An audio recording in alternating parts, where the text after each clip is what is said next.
You are live. Welcome to the Short Show. It is Thursday, August 13th, 2026. How did your day go? In case your significant other didn't ask you, how did your day go? How was your day, honey? That's the very least that you should get from your significant other. How was your day, honey? And you should ask them, my day was good. How was your day? I could poke fun at it and just be like, yeah, it's all this small talk. But you know what? That could be the last time you ever hear that from that person. Oh, shit. Now we're getting serious. Because you don't know when you're going to die, and you better prepare for it or not. Do what you want. Who cares?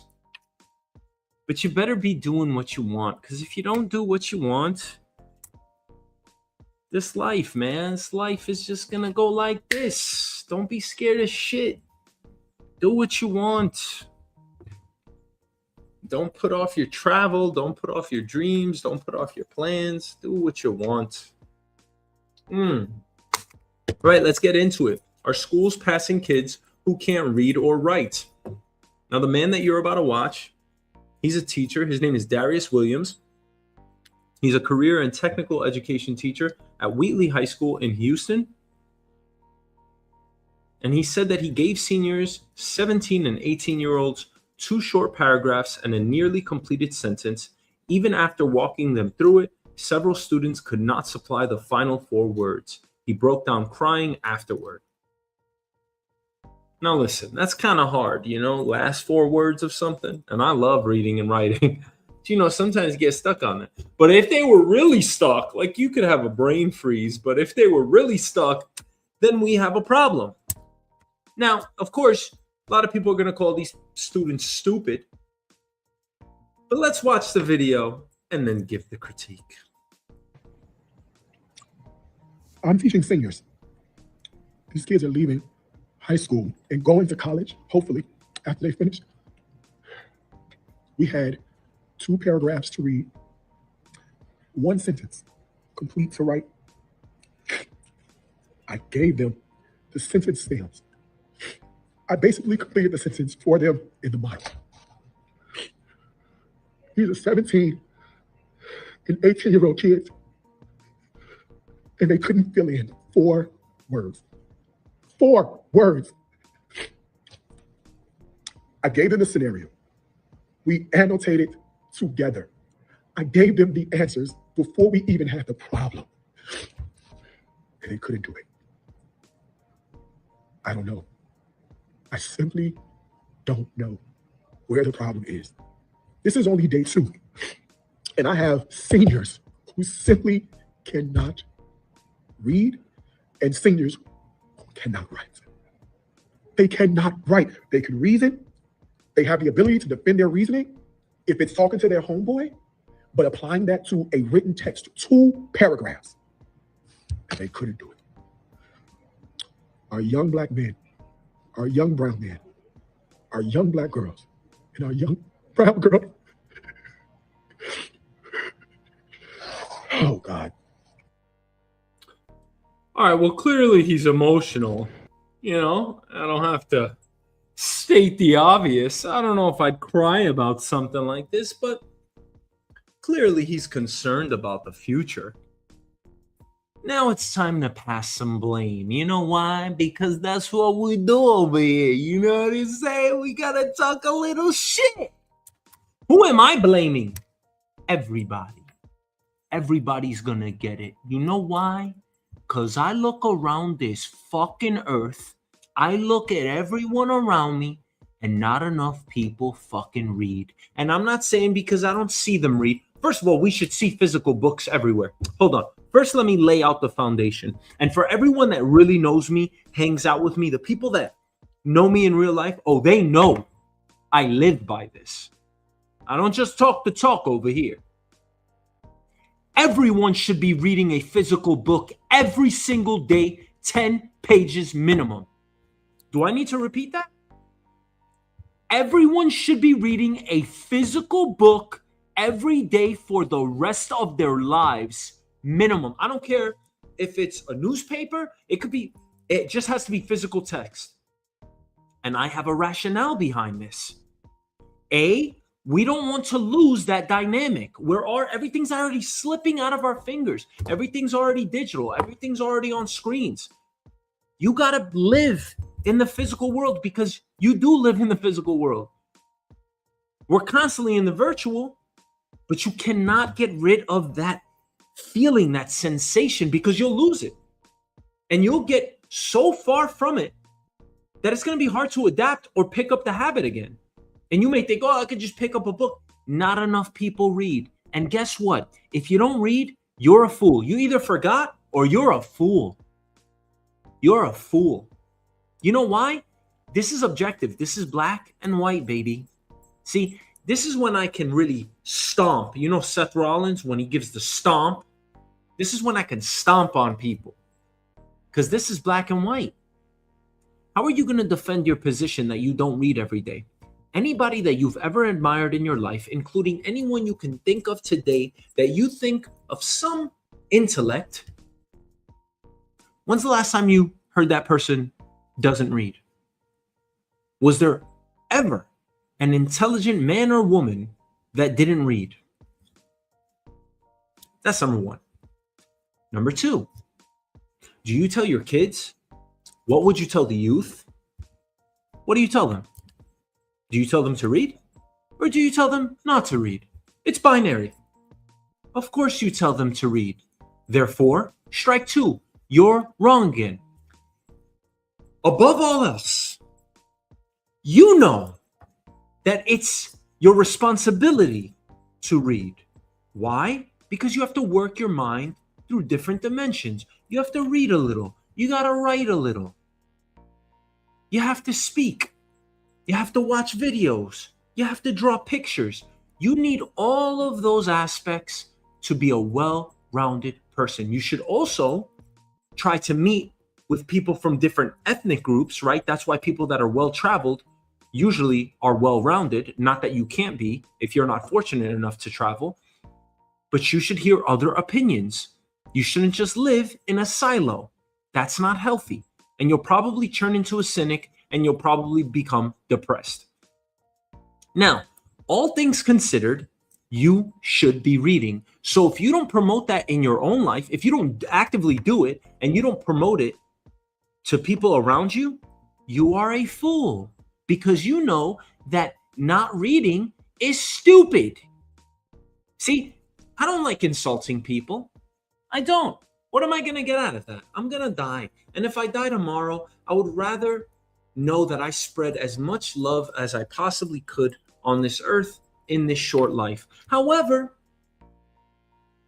I got to call a spade, baby. And you don't know how much this pisses me off. It really does.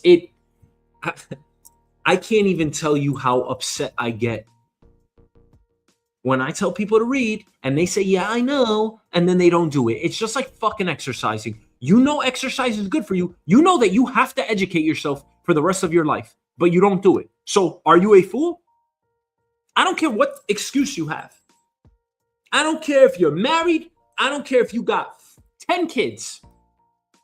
I don't care if you have an ailing parent. You're telling me that you don't have to educate yourself every day? You're telling me that you can't read? Yeah, it's that serious. You have to work your brain. And one of the elements that you should have as a constant in your life is reading a physical book. So yeah, when I see a video like this, I blame everybody. I dish it out to everybody. It's the kids' fault. It's the parents' fault. It's the teacher's fault. It's the administration's fault. It's Texas or whoever creates our national curriculum's fault. We should promote reading. I don't care if you spend 5 hours a day on social media or gaming or whatever. You still have to read every single day. You should be spending at least 15 minutes in study every day, at least.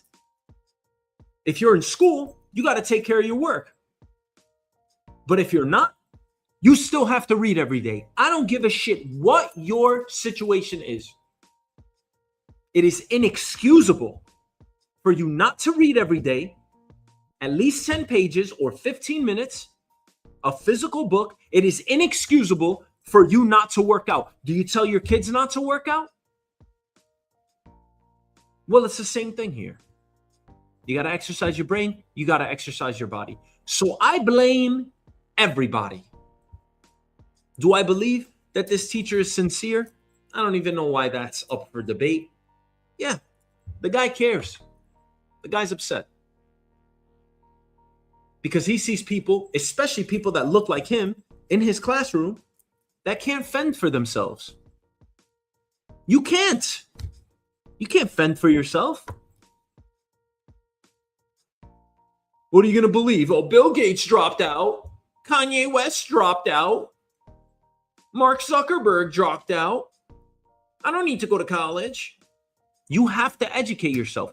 I actually don't even believe you do have to go to college. I would advocate for it.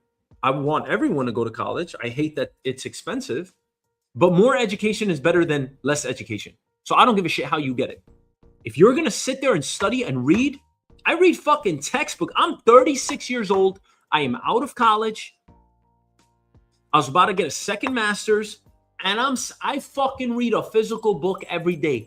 I have traveled for months on end. I was out of this country for a couple of years, living outside. I bought a book. Whatever city I was in, I went, I found a book in English, and I fucking read. I don't give a shit what city it was in the world. You ain't gonna tell me that you can't get your hands on a book. I go to the library. I go to thrift shops for books. And it's actually a lot of fun to find a book and to read. And I know we're talking about something that sounds so elementary, but you think what? That you're 36, that you're 54, that you're 72 years old, whatever you are. You think it's okay to not educate yourself? You think it's okay to stop learning in your life? What else are you working towards? You have to maintain this. Okay, let me ask you another question, or let me ask it another way. At what point in your life do you think it's okay to stop exercising every day? I'll wait. Oh, shoot. What do you want me to do? You know, I could take a fart break right now. I could wipe my nose. When can you stop exercising? You can't. You can't stop exercising your body. You can't stop exercising your brain. So I'm blaming everyone.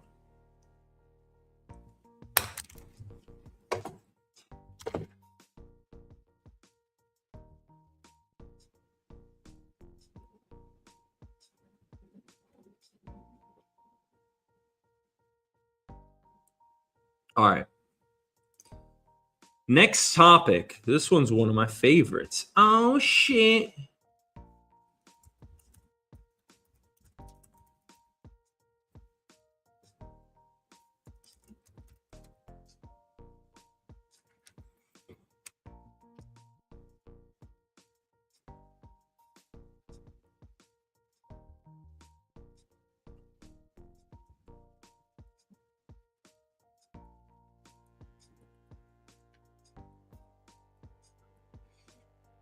All right, y'all. This is how it goes. Okay? Sorry to say it. I'm not sorry. Are you embellishing on your resume? Because that's the blueprint. That's the way you got to play the game. Now, I believe that almost every human being out there is capable of doing 99% of the jobs. I'm not talking about being a rocket scientist. I'm not talking about being an astronaut. I'm not talking about doing open heart surgery. Those are the obvious ones, right? I'm saying that most of the jobs out there, if I grabbed you by the collar and I had you sit down with someone that's in that profession for 2 weeks, it would click. You would make it work after about 2 weeks on the job. Now, first of all, we have to stop pretending that people don't embellish. And you have to understand what you're up against. Millions of people out there are coming after your throat. Millions of people out there want the same job. Am I saying to lie? Not really. I'm using the word embellish. Take it how you want it. Read between the lines or don't. I'm telling you how it is. You are never going to get by being honest. Now, do I think you're actually lying? No, that's the arena. And the way I like to look at it is life is like a chessboard. You're either on it or you're off of it and you're a chump.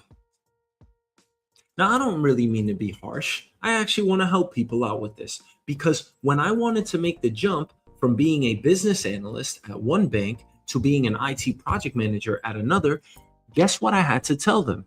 I had to tell them that I was a project manager. You know why? Well, I'm 36 now and I hire people. And when I do hire people, you think I can hire someone that was just working at McDonald's for the last 5 years? What am I supposed to do exactly? Am I supposed to say, hi, everyone, welcome, Fred. Fred's been working at McDonald's the last 5 years, and he's going to be our new program manager. And he's going to lead the way on our iOS mobile devices.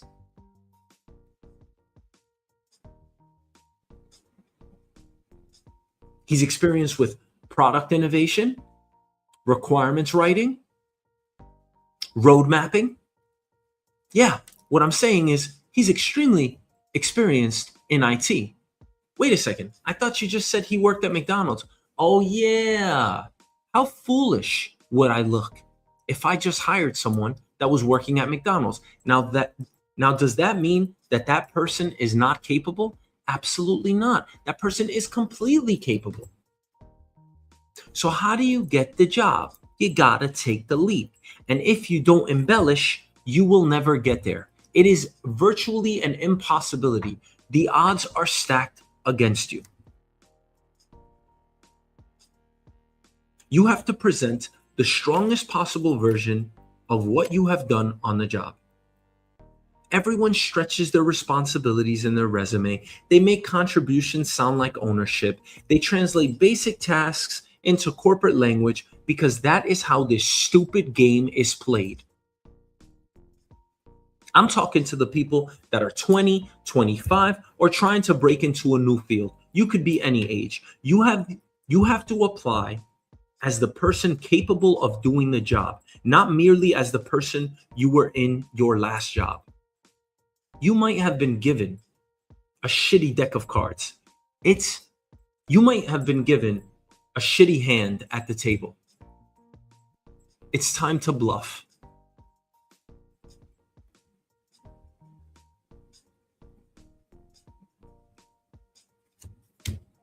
Here's when I realized that this whole game is rigged.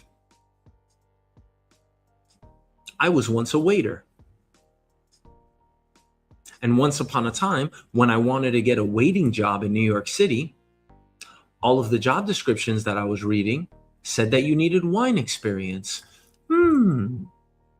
So how does one get a job as a waiter without wine experience? So wait, you're telling me that I can't be a fucking waiter in New York City because I don't have wine experience? That's when I realized the game was rigged. So what you have to do is you have to change your resume to reflect what you want to be, not what you are. Most of us were not given extremely fortunate situations, but we do have a big advantage by being born in the United States and having an immense economic opportunity at our fingertips. Jobs, stock market. We're better off than most of the world, is what I'm saying. You need to take advantage of that. Now, what do you do in the meantime? Do you just lie and say I'm a rocket scientist? No, you gotta fucking study. So you put what you gotta put on your damn resume. You study your ass off day in and day out. You apply to jobs every single day. And lo and behold, the fisherman will catch a fish. At some point, somebody has to let you do the job. I'm not telling you to invent a college degree, create a fake company, claim a certification you do not have, or pull a George Santos. Keep it to yourself. Don't claim anything like I performed surgery. But if you helped manage a project, you're essentially a project manager. If you trained new employees, you're essentially a trainer, an experienced one. If you built the spreadsheet everybody used, analyzed the results, and presented them to management, you're essentially a business analyst or even a program manager. Think big. Whatever I'm feeding my boss, whatever title they have, I can do that job. So stop shrinking your contribution and also shrinking your mind, shrinking your goals and your dreams, because your official title does not reflect what you are actually doing. Were you actually just helping, or were you coordinating deliverables? Were you taking notes, or were you documenting requirements and tracking action items? This is putting lipstick on a pig. And so long as you can back it up in an interview, not only will you get away with it, you will thrive. I'm not telling you how to be happy in life. I'm just saying this is the recipe so that you can make money. If you're chasing the incremental dollar, think big. There's enough work out there. And so long as you study and prepare yourself for one of these interviews, all you have to do is catch one fish. Most people are capable of doing far more than their resumes suggest. Are you not? Are you not one of those people? I could put you on the floor of the New York Stock Exchange for 2 weeks. You would shadow a trader, shadow a banker, and you would have enough esoteric information to carry yourself for the next 6 months. Because guess what? It's not like you're going to stop learning.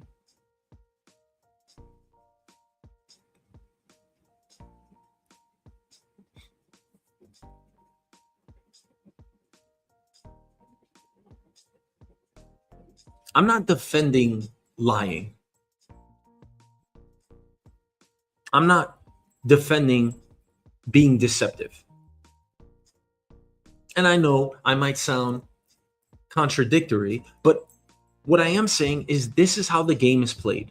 And to me, so long as these are the rules, you got to play by them, but it doesn't mean you can't manipulate them, because they're all bullshit. Because again, you can't get a job as a waiter in New York City without wine experience. And you know who could fucking be a waiter in New York City? No offense to the waiters. I was one myself. A fucking monkey. A monkey can do most jobs out there. No offense to you and your occupation, but I'm an IT project manager and I could show you how to do my job in 2 weeks. So yes, a monkey can do my job. Your preparation determines whether you survive once you are inside. You just got to get the right interview, the right interviewer, one chance to get your foot in the door. From there, off to the races. Learn the terminology, understand the scope, the risks, schedules. You got to study. If somebody wants something, they go after it. If you want to become a business analyst, learn requirements gathering. Google what the job entails. And then say you're a business analyst on your resume, start applying to those jobs, and then speak as a business analyst on your interviews. They would be happy to have you. Forget about imposter syndrome. That's all in your head, and everybody goes through it at one point or another.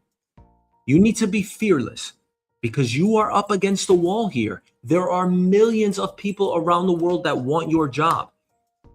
And most of them are probably more qualified. Are they more capable? Absolutely not. But this is where your perseverance and your determination comes into play. You got to read every day. You got to study the applications, the processes, and protocols. Whatever's being used in the job you want, you need to get familiar with. If you're that interested in that field, you should probably be doing some part of it in your everyday life.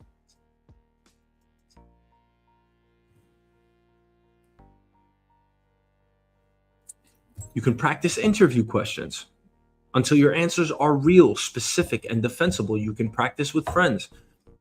You can practice with AI, I'm sure. But embellishment without preparation is foolishness. I'm not saying to do that. I'm saying these are the rules of the game. They are rigged against you. You need to bend them a little bit. However, you still have to do your part in preparing yourself.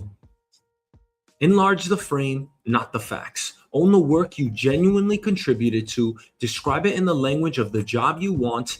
Emphasize your responsibility. Quantify your impact. Stop disqualifying yourself because your former employer gave you a smaller title than the work that you performed.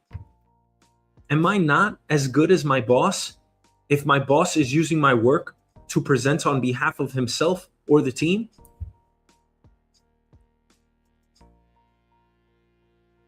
And yes, you meet 90% of these requirements already. The real difference between where you are and the job you want is really learning the vernacular. You just got to get comfortable with the vocabulary. Once you get there and you can speak casually about it, you fit right in, just like OJ's glove. But don't reject yourself on their behalf. Call it manifest destiny if you want, but you should be preparing for your future position before anybody gives you that position. You should be telling yourself, I am a business analyst. I am a CEO. I am a financial planner. I am X. I am X. Not only because I believe I am X, but I am X. And when people ask you, hey, what do you do for a living? Well, I do two things. I do my current job and I do the job that I want. So you have two jobs? Yeah. It's just a matter of time before I get the next one. Say whatever you want. You could say you have two jobs. It doesn't matter. These things are trivial. To me, I don't really look at this as lying. I don't look at it as fabricating. I don't even look at it as embellishment. Call it whatever you want to call it. This is how the game is played because it's bullshit to begin with. And I realized this at a young age. You just remember who you're up against. Millions of other people. And they are going to apply with the confidence that they belong there. You better have that same confidence, not because you just have confidence, but because you are prepared. No one is smarter than you. No one's going to work harder than you. You better make sure of that. I'm not saying that there are people that are not smarter than you. I'm not saying that there are people that are not going to work harder than you. I'm saying that you have to have that mindset that no one will outwork you. And you are going to strive to be extremely intelligent by reading and studying.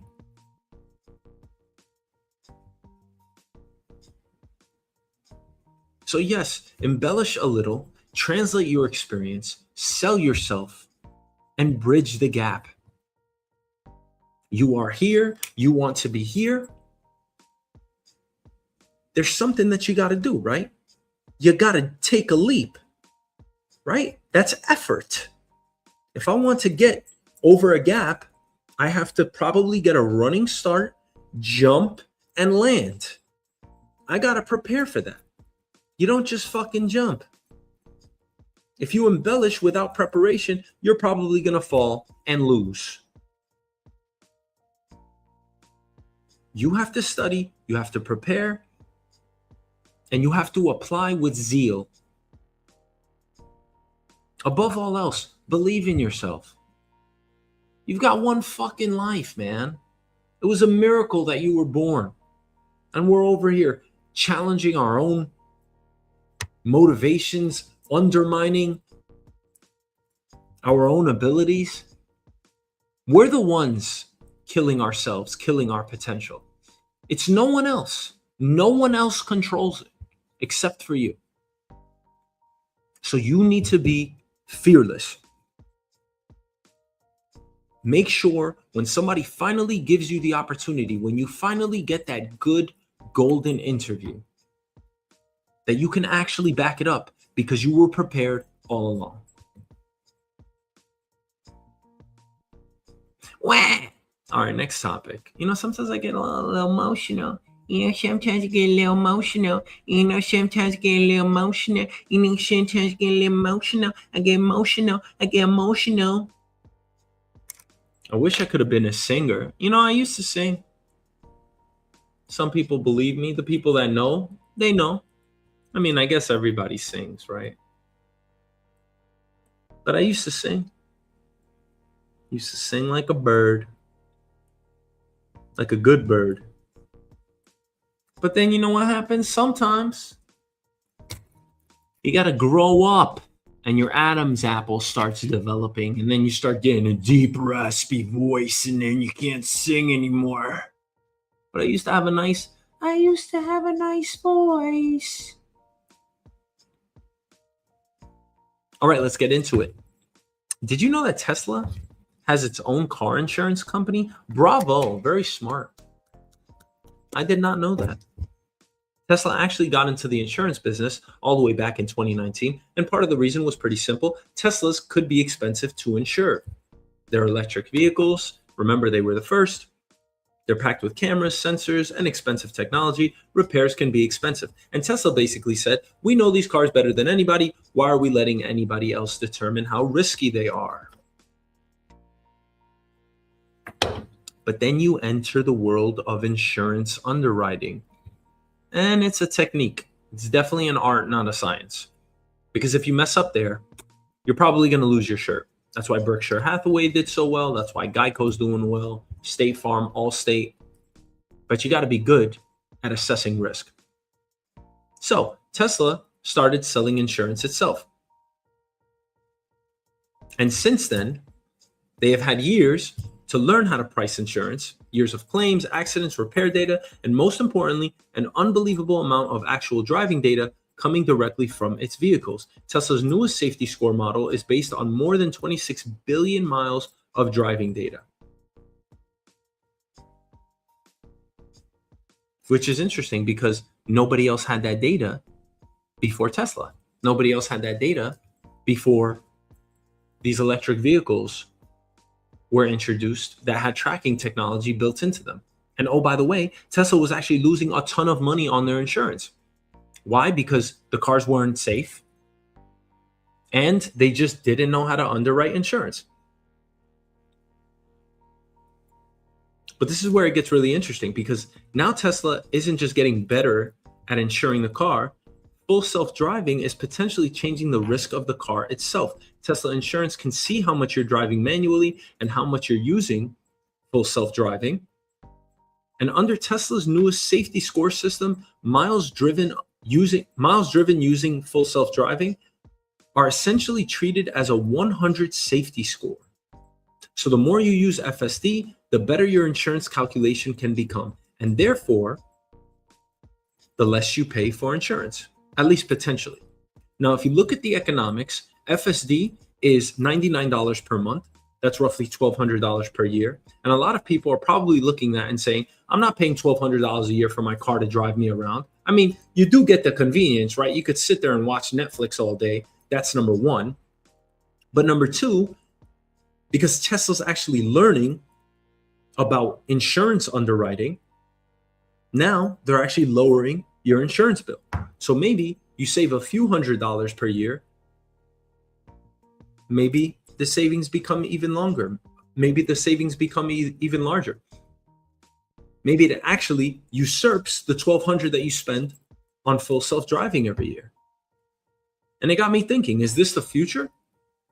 Because what you're comparing here is you're not comparing full self-driving against perfect driving.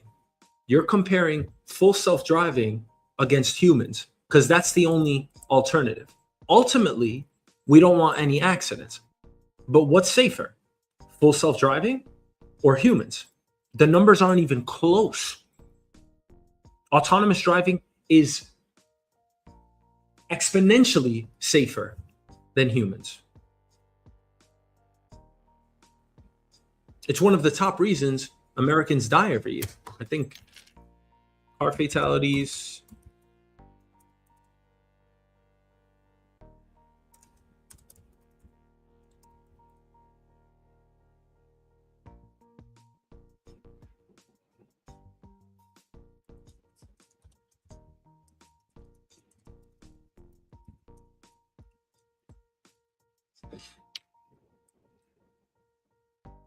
Yeah.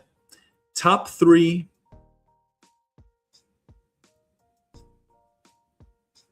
top leading causes of death in the United States. Heart disease, number one, claiming 680,000 lives annually. Cancer, number two, 610,000 deaths per year. And accidents, 200,000 deaths per year. Damn. That's a lot of deaths. 200,000 people? Sheesh. Well, that's what full self-driving is for. It's definitely going to lower your costs. So now Tesla has created the entire loop. They manufacture the car. They developed full self-driving software. They collect the driving data. They know when you're driving and when FSD is driving. They calculate your risk, and then they sell you the insurance. So they have the full ecosystem for driving. And who's going to have better information? The reason why they got into this is because they have the data. Geico, Progressive, State Farm, who they're competing against, they don't have that they don't have that driving data. And of course, Tesla has another enormous advantage that it didn't have when it launched insurance in 2019, economies of learning. Every year that passes, Tesla has more information, more drivers, more claims, more FSD miles, more accidents. So more examples of what actually predicts an accident and what doesn't. So theoretically, its underwriting should become more precise as that data set grows. And again, they're already offering a lower price on insurance if you use more FSD. Now, if Tesla genuinely believes its software is safer than you are, Tesla can put its money where its mouth is, use our software more, and we'll charge you less to insure your car. Because then suddenly full self-driving isn't just $99 a month. It could become buy FSD, lower the probability of an accident, lower your insurance premium, and offset part of the cost of FSD itself. And eventually, if autonomous driving actually gets where Tesla says it's going,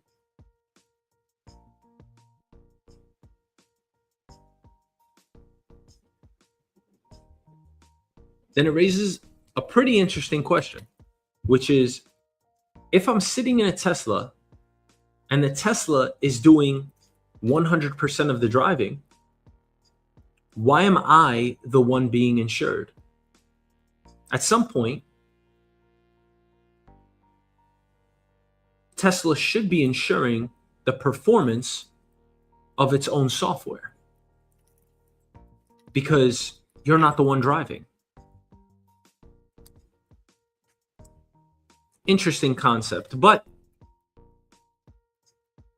if Tesla is willing to say our software is safer than you, and we're willing to financially underwrite that claim ourselves, that's a much stronger argument for FSD than any advertisement Tesla could ever make.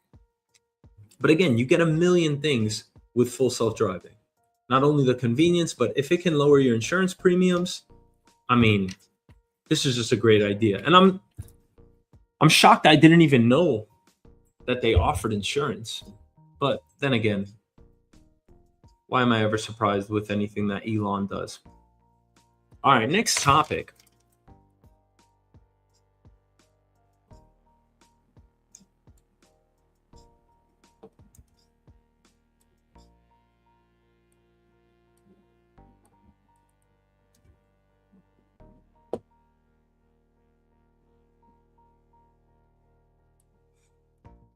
Okay, so sailors aboard the USS Abraham Lincoln have reportedly reached such a psychological breaking point that multiple crew members have tried or prepared to jump overboard. Yes, suicide. They're not trying to desert the Navy. They have had mental breakdowns and they are trying to kill themselves. This is in the US military in 2026. Now, the Lincoln departed San Diego on November 21st, 2025, and made a one-day stop in Guam on December 12th. Since then, the crew has reportedly gone approximately 8 straight months without another port call. The overall deployment is approaching 9 months, but the extraordinary part is that the crew has spent roughly 250 consecutive days aboard the ship without setting foot on land. The Navy itself says deployments typically last between 6 and 9 months, so the Lincoln's total deployment is near the upper end of the normal range, but spending nearly the entire deployment continuously at sea is not normal. Port calls are ordinarily the meaningful breaks. The carrier pulls into places such as Guam, Bahrain, Singapore, or another allied port. Sailors may receive liberty to leave the ship, eat somewhere else, call their families, exercise, shop, or simply experience dry land. There's also been an issue with the Wi-Fi because it's spotty. So imagine living without internet. The only thing around you is blue. You're with the same people day in and day out. And you haven't been told when you can return home. You got to watch this video because the reporting on this, and oh, by the way, this is MS Now reporting on this. Guess who's not reporting on this? And everyone's reporting, by the way. But guess who's not reporting on this? Not yet, at least. Fox News tells you a lot.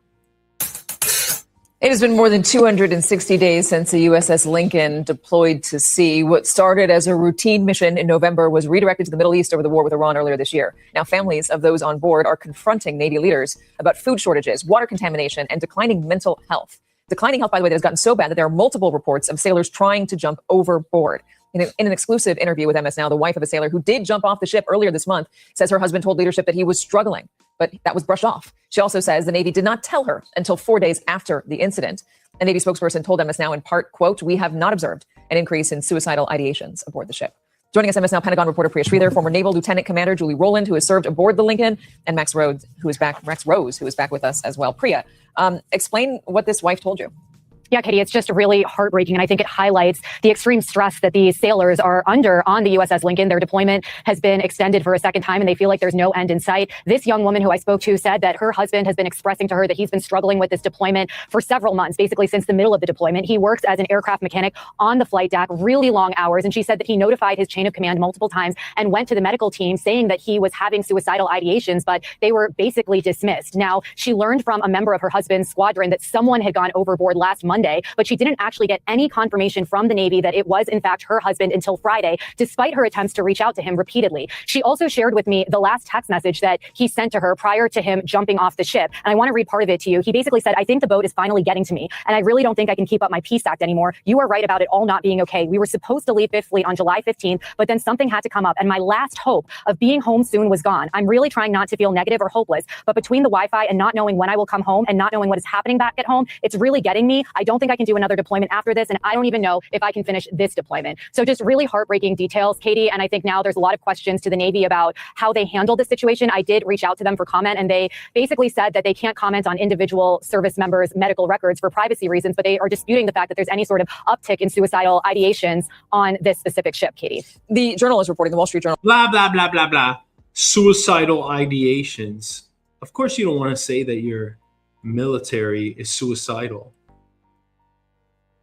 But there were reportedly multiple people that tried to jump off the ship.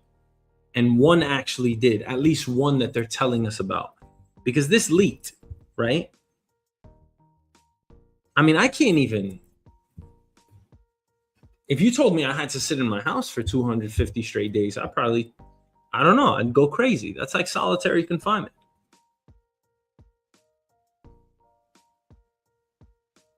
But where do we have to look to here?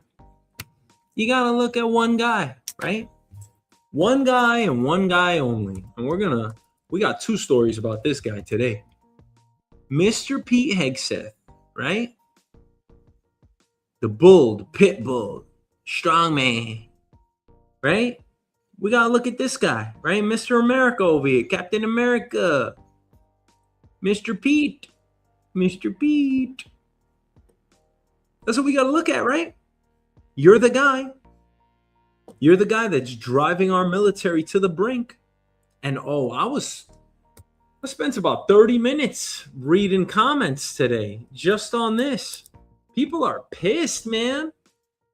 People are like, this is how you're treating our military? I mean, yeah, is this common? Yeah, it's at the upper end, right? 6 to 9 months are usual deployments. This is their 8th month. Or sorry, they're approaching 9 months. But why? Do we not have enough military? Do we not have other service members that can relieve these crew members? Why are we not paying attention when people complain? Do we not want them to be sissies? Right? We're going to get to the next story. Next story is Mr. P. Hegseth saying that the U.S. military should be taking testosterone. Yeah. If their levels are low, but I won't spoil anything. I mean, you get a break on the ship, but you still got to stay on the ship. You got to eat there, sleep there, exercise there, return to work there. Their schedules depend on their jobs. During combat operations, maintenance problems, or heightened alerts, those hours can get stretched and become longer and less predictable. And the Lincoln has not simply been cruising around the ocean. It was redirected to the Middle East in January and has been supporting combat operations against Iran while facing potential drone and missile attacks. So now you have this wife, and she gets to talk to her husband every so often, not often enough.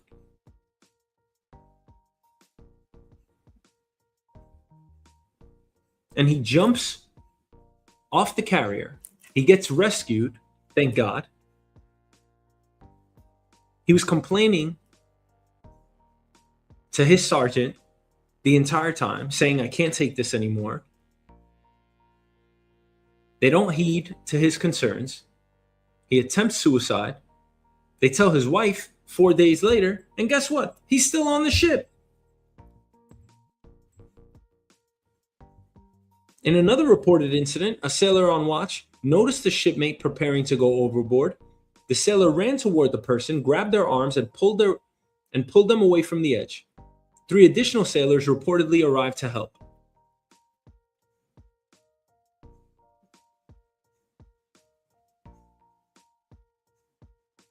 There was another reported incident.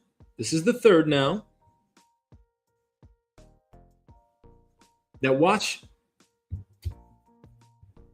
That some sailors prevented a crew member from jumping overboard and that the crew later received a shipwide announcement. It is unclear whether that account and the family's account describe the same incident or 2 separate incidents. But some claims online put the number of attempts as high as 8 or 10. On the same ship. We're talking about the same ship over here, y'all.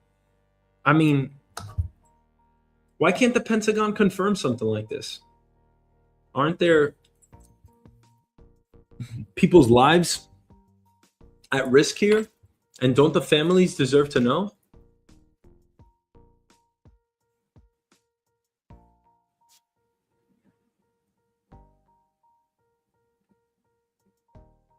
Families have also reported contaminated water, plumbing problems, moldy showers, inconsistent hot water, shortages of hygiene products, poor meals, laundry problems, and care packages delayed for months.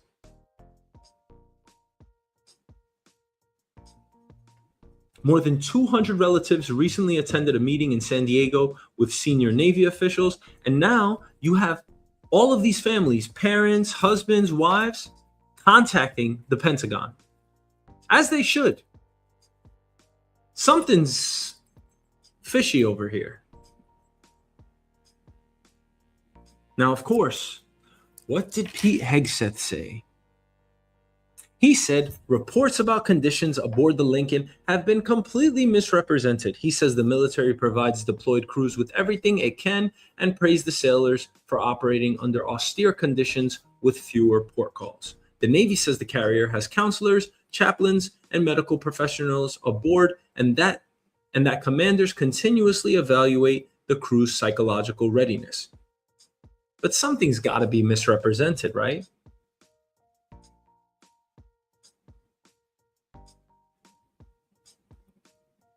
I mean, the government isn't even denying anything. They're denying everything categorically.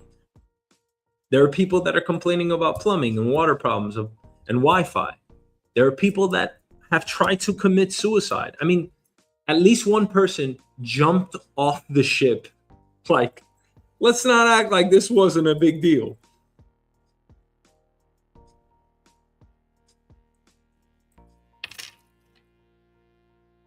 But that's what you get from the government, right? Because they can simply call the reporting inaccurate and not tell the public which facts are wrong. And the sailors, they join the military understanding that deployments can last 6 to 9 months, that conditions can be difficult, and the war is not going to operate on some comfortable schedule. But how long can you work, eat, and sleep in the same place? I personally could not do that. 9 months? 9 months in one place? Imagine 9 months in your house. I could not do that. You can leave your desk, but you can't leave the building. You get several hours to sleep or relax, but you remain inside the same structure, surrounded by the same people, knowing that you're going to wake up and do it all over again. Now you add in combat operations, missile threats, family separation, broken plumbing, and no definite answer about when you are going home. So now we have to ask, as Americans, right, because we support our military here, and we don't want anybody to go through these conditions, right? They're working jobs at the end of the day, and they're defending our freedom, right? That's what they're there for. But they're just working, doing a job just like we are. Don't we have to ask the Pentagon, at what point does extending the mission stop being a necessary wartime sacrifice and start becoming a failure of military planning? I mean, weren't we supposed to be at war with Iran or this small military operation? Wasn't this supposed to be 3 or 4 weeks? Oh yeah, and then it was supposed to be 5 or 6 weeks.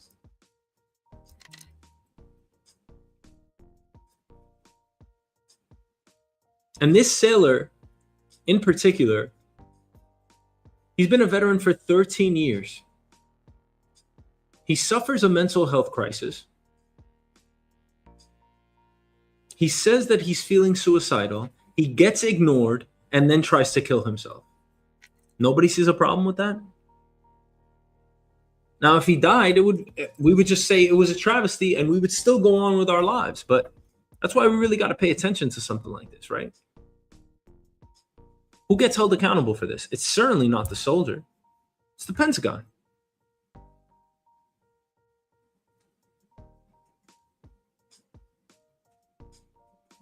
And we actually have this naval commander, and she was questioning our overall readiness because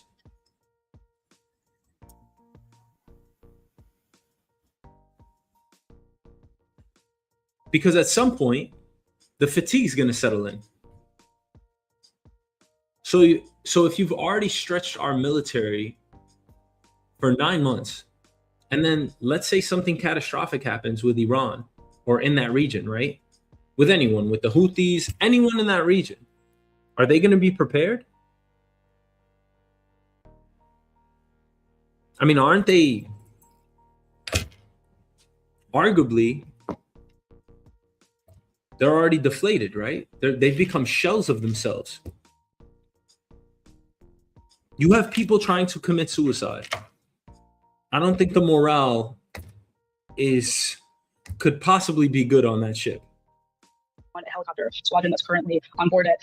It's 5,000 folks living on a piece of floating metal together. You don't have privacy. You have limited Wi-Fi, if any. You share your meals together, and you don't have to commute to work, but your life is work all the time. It's very hard, and you normally get a poor call about once a month, some 30 to 45 days, but you're far away from your family. You're gone for long periods of time, 6 months, 7 months. And this can be extended, and we've seen long extensions, but typically not without port calls. So it's a big sacrifice to be away this long. It's incredibly grueling work, and it's already a sacrifice to do it. So any folks who say this is what people signed up for, I mean, they probably didn't sign up to do this without port calls, with inadequate food, mental health care services, and a lack of accountability with their families and indefinite extensions. So even if this is what they signed up for, it sounds already, it's terrible to hear without text messages. We're not going to have great retention. We're certainly going to have worse recruitment if this is what we're saying the deal is to join. And most importantly, those folks actively serving Norton Theater right now are not going to be able to operate at their best. This is not lethality when we don't even have humanity to take care of our people out there. Well, let's talk about. That was such a good point, right? Like, we're probably not going to have good retention if we keep putting our military through this. We're probably not going to have good recruitment because people are going to look at this and be like, why the fuck would I want to join the military? If I heard enough of these anecdotes and I'm 20 years old, I'm probably like, fuck that. This sounds like a raw deal, and it probably is. And lastly, what about our operational readiness? Again, if a disaster were to strike in the region right now, do you think that the people that are on this boat, deployed for 9 months, no port calls, do you think they're ready to fight? I mean, yeah, the adrenaline's going to kick in, but I'm just saying, I mean, are they going to be at their best? And she's a former naval commander. She was actually on that ship. So what do? We blame Pete Hegseth. Why? Because it's fun.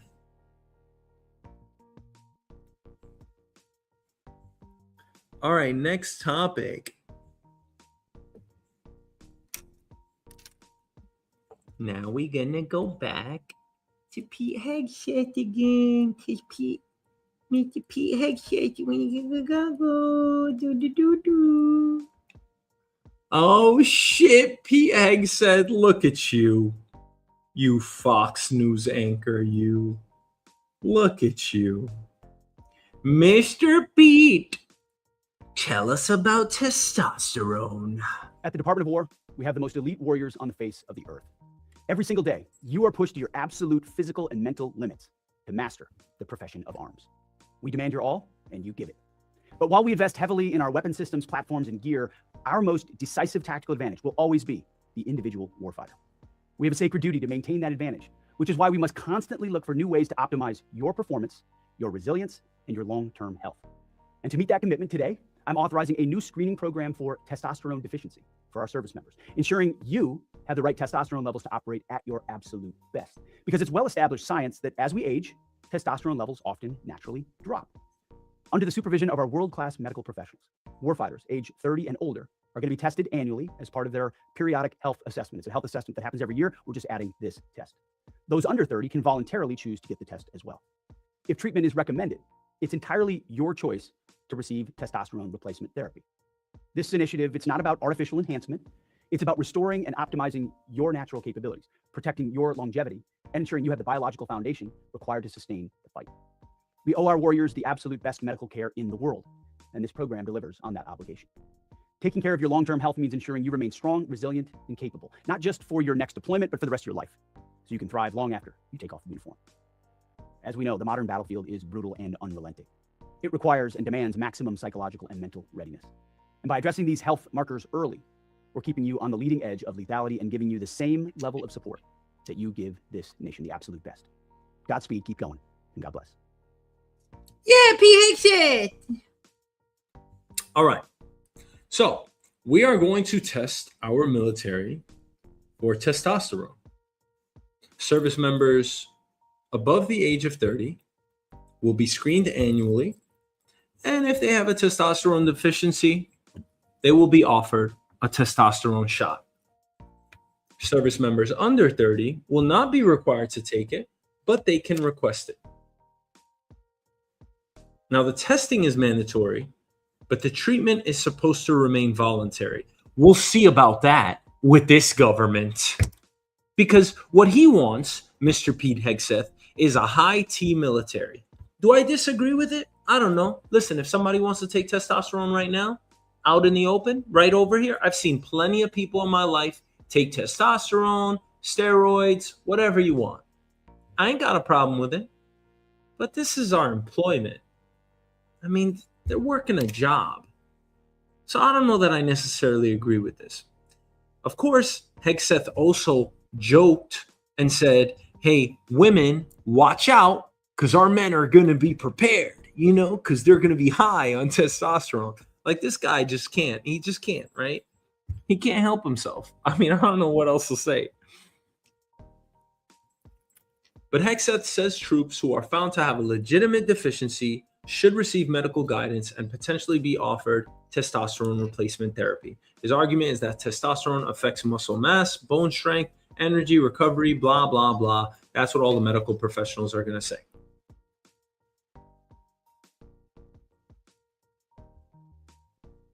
He also defends his position by saying that the military needs to keep its service members on the leading edge of lethality.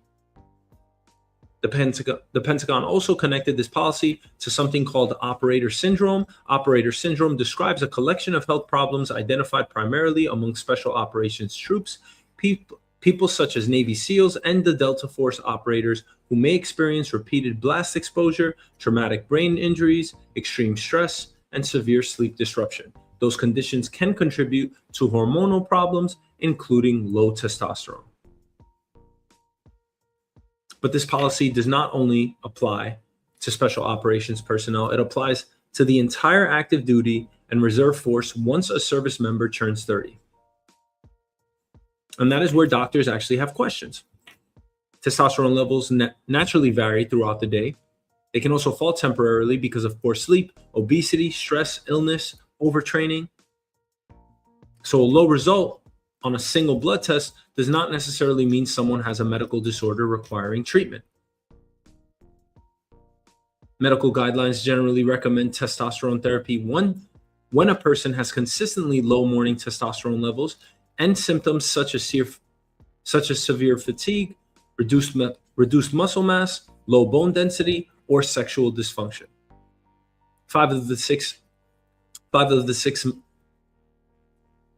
men's health specialists interviewed by Reuters questioned whether testing every service member over 30 would actually improve combat readiness. They also warned that unnecessary testosterone therapy can suppress the body's natural testosterone production. For men, that can reduce sperm production, impair fertility, and cause the testicles to shrink. And by the way, I actually looked into steroids and testosterone when I was a lot younger. I was so into fitness, and now I just work out. I don't take any supplements or anything. But I took all that shit and I studied like crazy when I was younger. I wanted to know, should I take testosterone? Should I take steroids? Your balls will shrink because you're cutting off the body's natural response to create testosterone.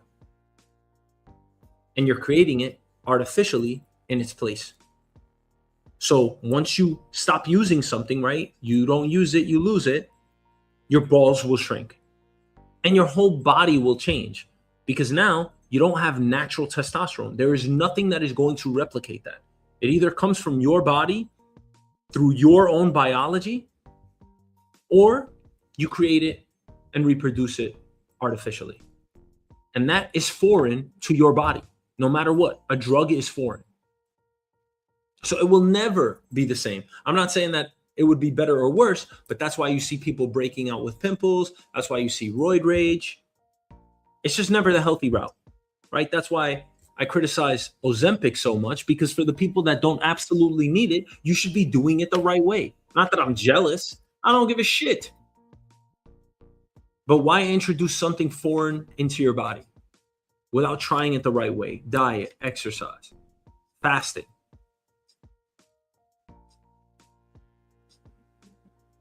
Now, of course, the Pentagon says that this is not about artificially enhancing healthy troops. They're going to say whatever they want to say.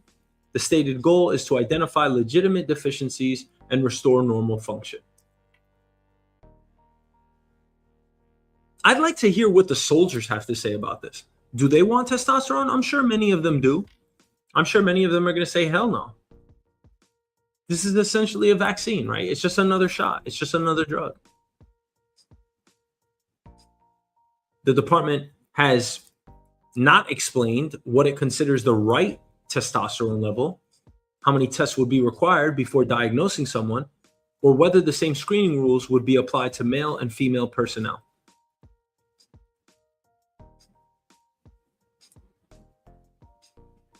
The Pentagon was directed to update its policies and issue additional medical guidance by August 15th. We'll see if they do. The Trump administration has argued that transgender service members can be removed from the military partly because ongoing hormone treatment may be incompatible with readiness and deployment. At the same time, Hegseth is promoting hormone treatment as something that could improve readiness for non-transgender troops with low testosterone. So there's your major legal and political contradiction. A federal judge actually asked the Pentagon to explain that difference. Of course, there was no response. But now we're going to cut to a video from the Indian Army, and someone that posted this said this is Pete Hegseth doing mandatory testosterone inspections. And I love this because as you watch this video, like, this is incredible. I mean, look at this. And no one is smiling. It's amazing. I mean, this guy is literally just feeling their testicles. I don't even know what this is for. What could this possibly be for? And this guy, I mean, every single one of them, I'm sure that it is so hard not to smile. The guy is grabbing your penis. He is grabbing your balls. He's feeling the left and the right testicle. I mean, what's this guy doing? What is this guy doing? What is going on here? And why are we watching it? It's so great. What are they doing? Oh, man, I think the last guy smiled. This guy's smiling. It's like, you know. And then, like, what kind of fucking job does this guy have? Like, what is your job, man? Fuck, man. He's a doctor? This fucking guy. He's got a stethoscope in his hand. What the fuck, man? Oh, shit. This world is crazy. What else can you say? All right, back to Petey. PX said.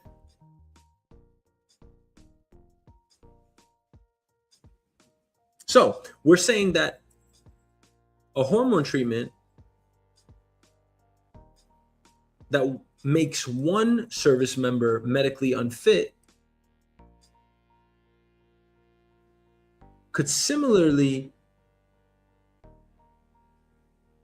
make another service member more lethal, right? Because the transgender soldiers that are in the army still, that are being expelled, they want hormone treatments, but they can't have it. Look, wherever you stand on the trans argument, these people are willing to become soldiers. I think there's a line there, you know? Whatever's in the military, it's like, these people are trying to become soldiers. It's like, we got to have some respect for them, right? I mean,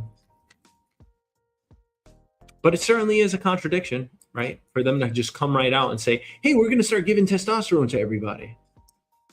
When all Pete Hegseth was saying once he took over the roles, we're going to rid the military of transgender service members and no hormone treatments. Now, of course, the government's been asked to explain that distinction.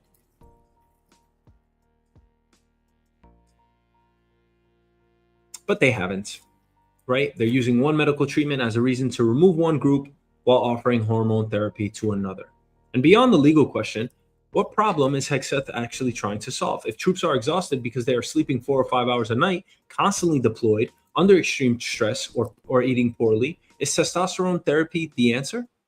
Or maybe they need a break. At the same time, if a service member genuinely has a hormonal deficiency that is hurting their health and performance, why wouldn't the military want to find it?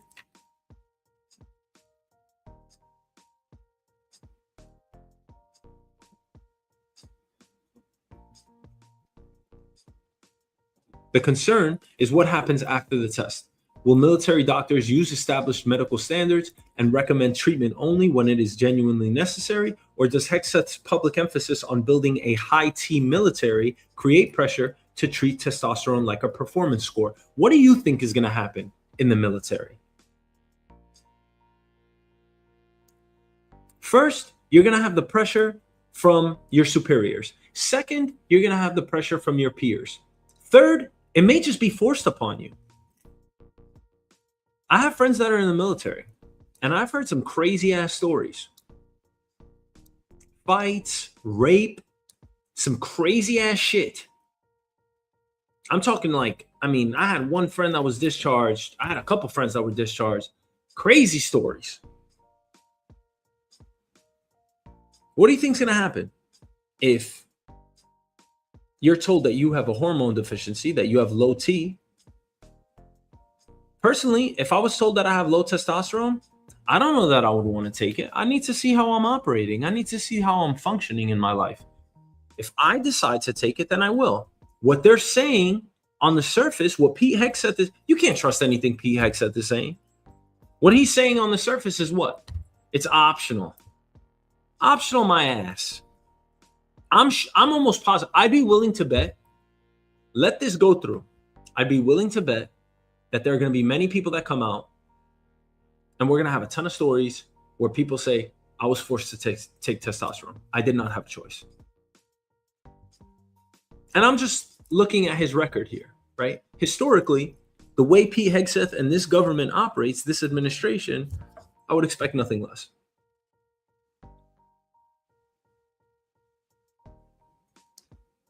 Now, I understand screening troops for legitimate medical problems,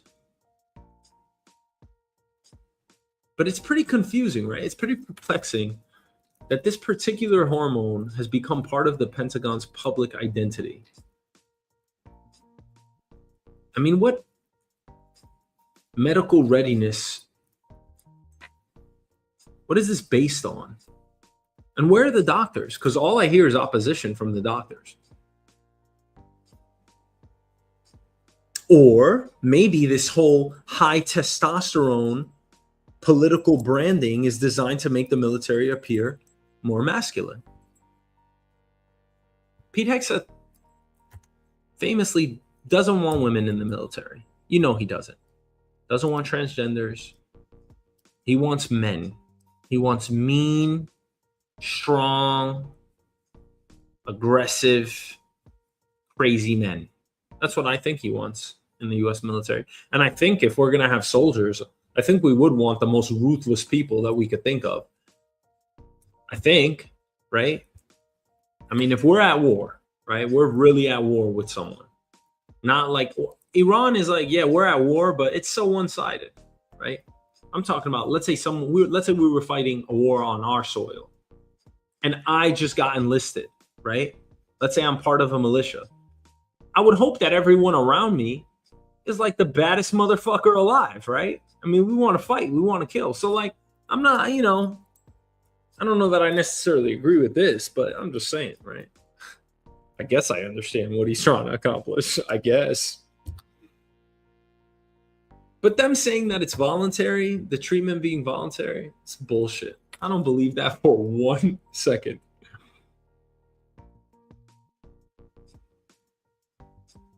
Here's what I find interesting, though. This is normal, right? This is everyday biological variation. Yeah? I'm not going to have high testosterone for the rest of my life. I'm 36. If it dipped, I don't know. I don't really get tested. But are we now treating that as a weakness? So anybody that has low testosterone is weak? Is that how it is now? If you have erectile dysfunction, you're just weak? I'm still a soldier. I'm still enlisted. I'm still fighting on behalf of the United States. Again, the last thing, it's one thing to try to implement such a protocol. The last thing that I would want is for soldiers to feel pressured to actually take the treatment. And unfortunately, the fact that they even announced this, the fact that they put the program in place, I could see no other possibility. They're not only going to feel pressured, they're probably all going to be forced to take it. Either that, or they'll probably find a way to either curb these people and discharge them altogether. Because he doesn't want a weak military. He wants a high T military. And by the way, testosterone could work both ways. Just because you take testosterone, it doesn't mean that it's going to completely benefit you. You don't know the side effects, right? The side effects are, there's a myriad of them. Acne, hair loss, thickened blood, breast tissue growth, prostate complications, mood changes. Why am I taking that again? At the end of the day, most of the people there are not fighting because, they're patriots. I would assume most of the people are there because they're looking at this as a good opportunity in their lives. I'm not questioning why our military servicemen are out there or why they enlisted, right? But you can't assume that every single one of them are just super nationalists and they just want to defend our country. I know that they agreed to doing that, right? They swore an oath. But at the end of the day, this is a job. Now you're forcing drugs upon them. What job do we do that? In what job in the world?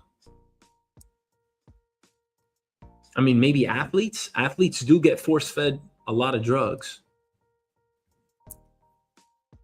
But that's got to be a choice. It's got to be a real choice. And there shouldn't be pressure on them to take it. That's just the way I see it. All right. Thanks for watching. See you next time.